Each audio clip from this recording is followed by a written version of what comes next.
বাইস্তা। হ্যাঁ আসসালামু আলাইকুম চাচা, কিছু বলবেন? কালা শুনলাম তোমার বাহে নাকি তোমার মারে পিটাইছে। তো ঘটনাটা কি কি কারণে পিটাইছে যদি একটু কইতা। তোমার কাজই তো খালি গিরিঙ্গা লাগানো এনের সেনো নেহেরা সারা এলাকা সরানো দাও দেখাইতাছি মজা তোমারে। কি হলো বাইস্তা, কি ভাবতাছো?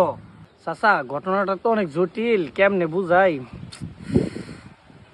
চাচা ওই যে একটা জিংলা দেয়া যাইতেছে না, ওই জিংলাটা আনেন, আমি আপনারে বুঝাই দিতেছি। अच्छा ও আচ্ছা ঠিক আছে বাইস্তা, তা থাও আমি জিংলাটা লই আইতাছি, আমার জানতে হইব ঘটনাটা। ठीक है।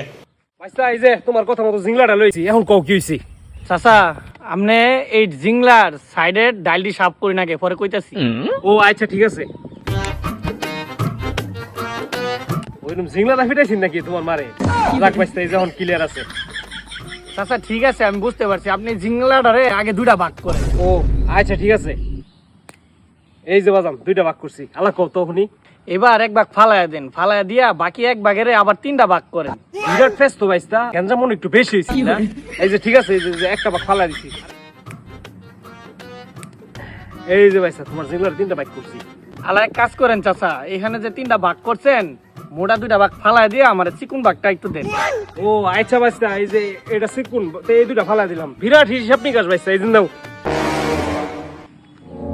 लेकिन ये साला कर क्या रहा है यहाँ पे? চাচা বিষয়টা হইলো কি জানেন, কালকে যখন বাড়িতে গ্যাঞ্জামটা হয়েছিল চাচা, আমি না তখন বাড়িতে ছিলাম না।